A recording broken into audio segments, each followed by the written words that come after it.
Back in the 90s, an increasing number of websites started popping up. In the beginning, publishers such as online newspapers and magazines began creating ad spaces around their webpage content in an effort to start generating revenue from banner adverts. That way, the more times people were reading a publisher's news articles, the more times the adverts were appearing, and the more revenue that publisher was making. Back then, publishers were selling ad spaces directly to advertisers. So, both parties had to engage in manual direct media buying deals. Since that process was direct, it involved a lot of manual work.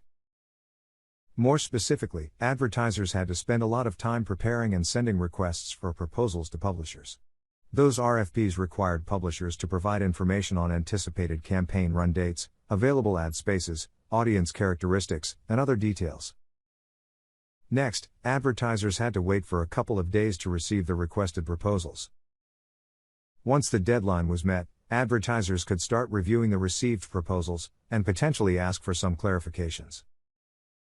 After that, both parties had to negotiate and agree on campaign costs, ad placements, banner specifications, and a myriad of other details.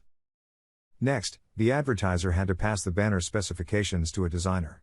Once the banners were created, the advertiser had to pass them on to the selected publisher, who would then add them manually on their website.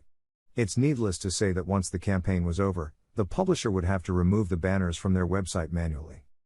As you have already understood, that was an extremely time-consuming, inefficient, and costly process entailing a great deal of human interfacing. As publishers grew their websites by adding more new pages, they significantly increased their ad spaces.